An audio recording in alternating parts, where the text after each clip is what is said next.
ನಮಸ್ತೆ ಬಂಧುಗಳೇ, ನಾನು ನಿಮ್ಮ ರಾಮ್ ಶಿಕ್ಕಂತೇಜ ಮಾತಾಡ್ತಾ ಇದ್ದೇನೆ. ಇವತ್ತಿನ ಒಂದು ನಮ್ಮ ವಿಡಿಯೋದಲ್ಲಿ ಮುಹೂರ್ತಗಳ ಬಗ್ಗೆ ಮಾತಾಡ್ತೇನೆ.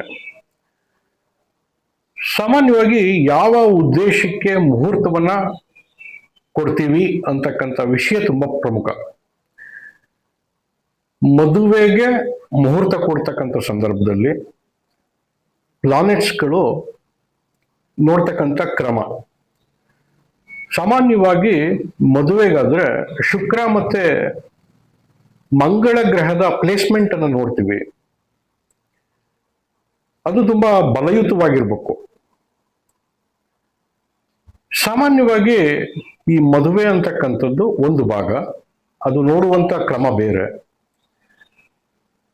ಗೃಹ ಪ್ರವೇಶಗಳಿಗೆ ಕೊಡ್ತಕ್ಕಂಥ ರೀತಿಗಳು ಬೇರೆ. ರಾಜ್ಯಭಾರ ಮಾಡ್ತಕ್ಕಂಥ ಸಂದರ್ಭದಲ್ಲಿ, ಉದಾಹರಣೆಗೆ ಎಲ್ರಿಗೂ ಗೊತ್ತಿರ್ತಕ್ಕಂಥ ರೀತಿ, ಮೊನ್ನೆ 3ನೇ ತಾರೀಕು ಸನ್ಮಾನ್ಯ ಮುಖ್ಯಮಂತ್ರಿಗಳಾಗಿ ಡಿ ಕೆ ಶಿವಕುಮಾರ್ ಅವರು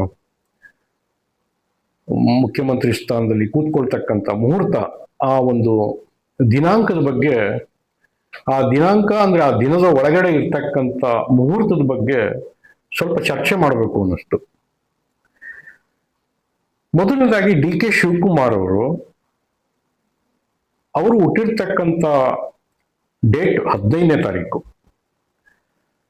15ನೇ ತಾರೀಕು ಅದು ಶುಕ್ರ ಗ್ರಹದ ನಂಬರು. ಆ ಡೇಟು ತುಂಬಾ ಅದ್ಭುತವಾಗಿರ್ತಕ್ಕಂಥ ಡೇಟು. ಹೇಗೆ ಅಂದ್ರೆ 15ರಲ್ಲಿ 1 ಅಂದ್ರೆ ಸೂರ್ಯ, 5 ಅಂದ್ರೆ ಬುಧ. ಅಂದ್ರೆ ಅವರ ಬರ್ತ್ ನಂಬರ್ನಲ್ಲಿ ಬುಧಾದಿತ್ಯ ಯೋಗದ ನಂಬರ್ ಇದೆ. ಒಂದು ಪ್ರಖರವಾಗಿರ್ತಕ್ಕಂಥ ಒಂದು ನಂಬರು. ಮತ್ತೆ ಅವರು ಹುಟ್ಟಿರ್ತಕ್ಕಂಥದ್ದು ಕೃತಿಕಾ ನಕ್ಷತ್ರದಲ್ಲಿ, ಸೂರ್ಯನ ನಕ್ಷತ್ರದಲ್ಲಿ. ನೋಡಿ, ತುಂಬಾ ಒಂದು ಅದ್ಭುತವಾಗಿರ್ತಕ್ಕಂಥ ಒಂದು ನಕ್ಷತ್ರ. ಅದು ಒಂದು ಭಾಗ ನಾವು ಸೈಡಲ್ಲಿ ಇಡೋಣ. ಡಿ ಕೆ ಶಿವಕುಮಾರ್ ಸಾಹೇಬರು 15ನೇ ತಾರೀಕಿಗೆ, ಆ 3ನೇ ತಾರೀಕು ಅಂತಕ್ಕಂಥದ್ದು ಮೊದಲನೇದಾಗಿ ಚಾರ್ಡಿನ್ ನ್ಯೂಮರಾಲಜಿ ಪ್ರಕಾರ ಶುಕ್ರನ ನಂಬರಿಗೆ ಗುರುವಿನ ನಂಬರು ತುಂಬಾ ಮಾರಕವಾಗಿ ಪರಿಣಾಮವನ್ನ, ಫಲಿತಾಂಶವನ್ನ ಕೊಡುತ್ತೆ. ಅಂದ್ರೆ 6ಕ್ಕೆ 3 ಆಗೋದಿಲ್ಲ, 3ಕ್ಕೆ 6 ಆಗೋದಿಲ್ಲ. ಇದು ಮೊದಲನೆಯ ತಪ್ಪು. ಅಂದ್ರೆ ಅವ್ರು ಮಾಡಿರ್ತಕ್ಕಂಥ, ಆಯ್ಕೆ ಮಾಡ್ಕೊಂಡಿರ್ತಕ್ಕಂಥದ್ದು ತಪ್ಪು. 6ಕ್ಕೆ 3 ಆಗೋದೇ ಇಲ್ಲ. ಸಾಮಾನ್ಯವಾಗಿ ಆ ಥರದಲ್ಲಿ ಮ್ಯಾರೇಜ್ ಮಾಡ್ಕೊಂಡಿದ್ದವರಾಗ್ಲಿ, ವ್ಯವಹಾರ ಮಾಡ್ತಿರ್ತಕ್ಕಂಥ ಸಂದರ್ಭದಲ್ಲಿ ಡಿವೋರ್ಸ್ ಆಗೋಂಥದ್ದು, ಬಿಸ್ನೆಸ್ ಹಾಳಾಗಂಥದ್ದು ಇವೆಲ್ಲ ಆಗ್ತದೆ. ಯಾವ ಮಹನೀಯರೋ ಗೊತ್ತಿಲ್ಲ, ಆ 3ನೇ ತಾರೀಕಿನ ಕೊಟ್ಟಿದ್ದಾರೆ. ಮತ್ತೆ ಮುಹೂರ್ತ ಕೂಡ 4 ಗಂಟೆ 15 ನಿಮಿಷ ಅಂತ ಕೊಟ್ಟಿದ್ದಾರೆ.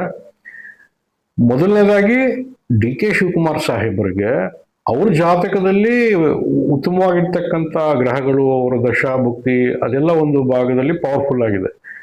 ಆದ್ರೆ ಆಯ್ಕೆ ಮಾಡ್ಕೊಂಡಿರ್ತಕ್ಕಂಥ ದಿನ 15ನೇ ತಾರೀಕಿಗೆ 3ನೇ ತಾರೀಕು ಅಂತಕ್ಕಂಥದ್ದು ಮೊದಲನೇ ದೋಷ.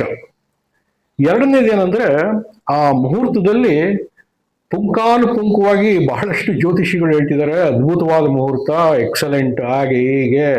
ಗುರು ಸ್ವಕ್ಷೇತ್ರ, ಇದು ಕರ್ಕಾಟಕದಲ್ಲಿ ಹಂಸಯೋಗ, ಮತ್ತೆ ಬುಧ ಶುಕ್ರರು ಸಂಗಮ ಆಗಿರ್ತಕ್ಕಂಥ ಲಕ್ಷ್ಮೀನಾರಾಯಣ ಯೋಗ, ಅದೆಲ್ಲ ಸರಿಯಪ್ಪ, ಓಕೆ.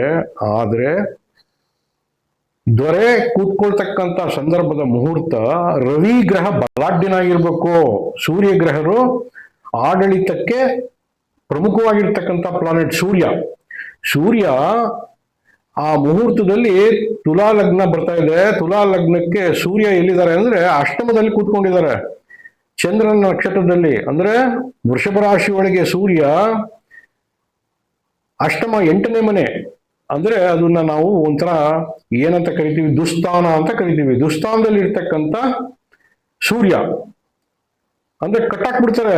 ಆಡಳಿತ ಸ್ವತಂತ್ರವಾಗಿ ಮಾಡ್ಲಿಕ್ಕೆ ಆಗೋದಿಲ್ಲ, ಸ್ವಾತಂತ್ರ್ಯ ಇರೋದಿಲ್ಲ. ಮತ್ತೆ ಇನ್ನೊಬ್ರು ಹೇಳಿದ್ರು, ಆ ಒಂದು ಮುಹೂರ್ತದಲ್ಲಿ ಶನಿ ಪ್ಲಾನೆಟ್ ಬಾಧೆ ಕೊಡ್ತಕ್ಕಂಥ ಮನೆ ಅಂದ್ರೆ 6ನೇ ಮನೆಗೆ ನಾವು ಬಾಧಸ್ಥಾನ ಅಂತ ಕರಿತೀವಿ. ಆ ಬಾಧೆ ಕೊಡ್ತಕ್ಕಂಥ ಸ್ಥಾನದಲ್ಲಿ ಆಕ್ಟಿವೇಶನ್ ಆಗಿದೆ, ರೇವತಿ ನಕ್ಷತ್ರದಲ್ಲಿ ಆಕ್ಟಿವೇಶನ್ ಆಗಿದೆ. ಅದು ಏನ್ ತೋರಿಸುತ್ತೆ ಅಂದ್ರೆ ವ್ಯವಹಾರಗಳಲ್ಲಿ, ಯಾವುದೇ ವ್ಯವಹಾರಗಳಲ್ಲಿ ಪ್ರಗತಿ ಇರೋದಿಲ್ಲ. ಅದು ಬಾಧೆ, ರೋಗ ಇದ್ದಿದ್ದೇ ಅದು. ಅದು ಎಷ್ಟರ ಮಟ್ಟಿಗೆ ಇವರು ನಡೆಯುತ್ತೆ ಚೆನ್ನಾಗಿದೆ ಅಂತ ಒಪ್ಕೊಂಡ್ಬಿಟ್ಟಿದಾರೋ ಗೊತ್ತಿಲ್ಲ. ಗುರುವಿನ ಕೃಪೆ, ಹಂಸಯೋಗ ಅಂತಕ್ಕಂಥದ್ದು ಏನಿದೆ ಅದು ಒಳ್ಳೇದು, ಓಕೆ, ಎಷ್ಟು ಸೂಕ್ತವಾಗಿ ಗುರುಗಳ ಒಂದು ಮಾರ್ಗದರ್ಶನ, ಗುರುವಿನ ಬ್ಲೆಸ್ಸಿಂಗು ಎಲ್ಲ ಇರುತ್ತೆ.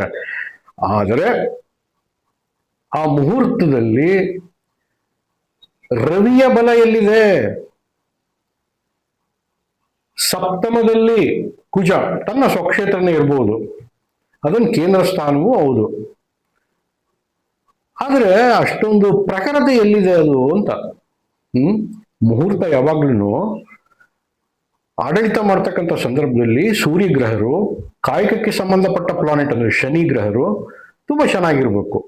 ಇಲ್ಲಿ ಪ್ರಮುಖವಾಗಿರ್ತಕ್ಕಂಥ ರವಿ ಹಾಗೂ ಶನಿ ದುರ್ಬಲರಾಗಿ ವ್ಯತಿರಿಕ್ತವಾಗಿ ಪರಿಣಾಮ ಉಂಟು ಮಾಡ್ತಕ್ಕಂಥ ಪ್ಲೇಸ್ಮೆಂಟ್ ಅಲ್ಲಿ ಇದೆ. ಅದು ಯಾವ ಮಾನದಂಡದಲ್ಲಿ ಮುಹೂರ್ತವನ್ನ ಕೊಟ್ಟಿದಾರೋ ಗೊತ್ತಿಲ್ಲ.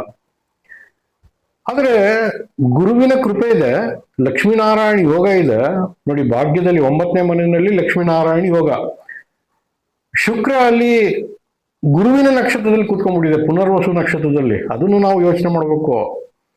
ಅಂದ್ರೆ ಶುಕ್ರ ಅಲ್ಲಿ ಗುರುವಿನ ನಕ್ಷತ್ರದಲ್ಲಿ ಕೂತ್ಕೊಂಡಾಗ ಶುಕ್ರ ಹಣಕಾಸು, ಮತ್ತೊಂದು ವ್ಯವಹಾರ, ಮಗದು ಇದೆಲ್ಲ ಸ್ವಲ್ಪ ವ್ಯತ್ಯಾಸ ಆಗ್ತದೆ, ವ್ಯತಿರಿಕ್ತ ರೀತಿಯಲ್ಲಿರುತ್ತೆ. ಇನ್ನು ನಾವು ಅದನ್ನು ನವಾಂಶ ನೋಡಿದಾಗ ರವಿ ಕೇತುವಿನ ಸಾಂಗತ್ಯಕ್ಕೆ ಬಂದ್ಬಿಡ್ತಾನೆ. ಅಂದ್ರೆ ಭಯದ ವಾತಾವರಣ, ಆಡಳಿತ ಹೇಗ್ ನಡೆಯುತ್ತೋ, ಯಾವ ತರ ನಡೆಯುತ್ತೋ, ಸರ್ಕಾರ ಈ ಸಂಪೂರ್ಣ 2 ವರ್ಷ ಪೂರೈಸುತ್ತೋ ಇಲ್ವೋ, ಆತಂಕಕಾರಿಯಾಗಿ ಸರ್ಕಾರ ನಡ್ಕೊಂಡು ಹೋಗ್ತಾ ಇರುತ್ತೆ. ಅಂದ್ರೆ ಸಾಹೇಬರಿಗೆ ಅಧಿಕಾರ ಇದ್ರೂ ಕೂಡ ಒಂದು ರೀತಿ ಕಟ್ಟಾಕಿರ್ತಕ್ಕಂಥ ಮನೋಭಾವ, ಕಟ್ಟಾಕಿರ್ತಕ್ಕಂಥ ಮನಸ್ಥಿತಿಯಲ್ಲಿ ಆಡಳಿತ ನಡೆಸ್ಕೊಂಡು ಹೋಗ್ತಾ ಇರ್ತಾರೆ ನೋಡಿ. ಆ ಮುಹೂರ್ತದಲ್ಲಿ 3ನೇ ಮನೆಯಲ್ಲಿ ಚಂದ್ರ ಆಕ್ಟಿವೇಶನ್, ಕಾನ್ಫಿಡೆನ್ಸ್ ಲೆವೆಲ್, ಏನೋ ಒಂದು ಆತ್ಮವಿಶ್ವಾಸದಲ್ಲಿ ತಳ್ಕೊಂಡು ಹೋಗ್ತಾರೆ. ಆದ್ರೆ ನಾನು ಏನ್ ಹೇಳ್ತಿದ್ದೀನಿ ಅಂದ್ರೆ, ನೋಡಿ ಮಾಡಿ ಸ್ವಲ್ಪ ಮುಹೂರ್ತವನ್ನ ಕೊಡ್ಬೇಕಾಗಿತ್ತು.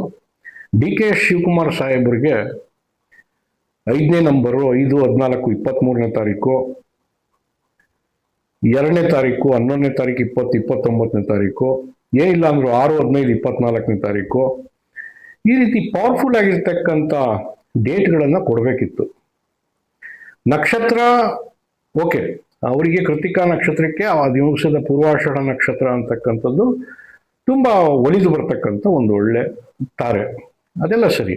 ಆದ್ರೆ ನಾವು ಅಂತ ಒಂದು ಉನ್ನತ ಸ್ಥಾನಕ್ಕೆ ಅಲಂಕರಿಸ್ತಿರ್ತಕ್ಕಂಥ ಸಂದರ್ಭದ ಮುಹೂರ್ತವನ್ನ ಕೊಡುವಂತ ಸಂದರ್ಭದಲ್ಲಿ ಎಲ್ಲಾ ವಿಚಾರವನ್ನ ಗಣನೆಗೆ ತಗೊಂಡು ಮುಹೂರ್ತವನ್ನ ಕೊಡಬೇಕಿತ್ತು. ಆದ್ರೆ ಏನಾರ ಆಗ್ಲಿ, ಆಡಳಿತ ಚೆನ್ನಾಗಾಗ್ಲಿ, ಕರ್ನಾಟಕ ರಾಜ್ಯಕ್ಕೆ ಸಾಹೇಬ್ರ ಕಡೆಯಿಂದ ತುಂಬಾ ಉತ್ತಮ ಆಡಳಿತ ಸಿಕ್ಲಿ. ಆದ್ರೆ ಎಲ್ಲೋ ಒಂದ್ ಕಡೆ ಮನಸ್ಸಿಗೆ ಒಳ್ಳೆ ಡೇಟ್ ಕೊಡ್ಬೇಕಾಗಿತ್ತು, ಒಳ್ಳೆ ನಂಬರ್ ಇರ್ತಕ್ಕಂಥ ದಿನವನ್ನ ಆಯ್ಕೆ ಮಾಡ್ಕೋಬೇಕಿತ್ತು ಅನ್ನೋದೊಂದು ಒಂದು ಸಂಗತಿ ಇತ್ತು. ಅದನ್ನ ನಾನು ನಿಮ್ ಜೊತೆ ಹಂಚ್ಕೊಳ್ತಾ ಇದ್ದೀನಿ ಬಂಧುಗಳೇ. ನಮಸ್ಕಾರ. ಸರ್ವೇ ಜನ ಸುಖಿನೋ ಭವಂತು, ಸನ್ಮಂಗಳಾನಿ ಭವಂತು. ಎಲ್ರಿಗೂ ಒಳ್ಳೇದಾಗ್ಲಿ.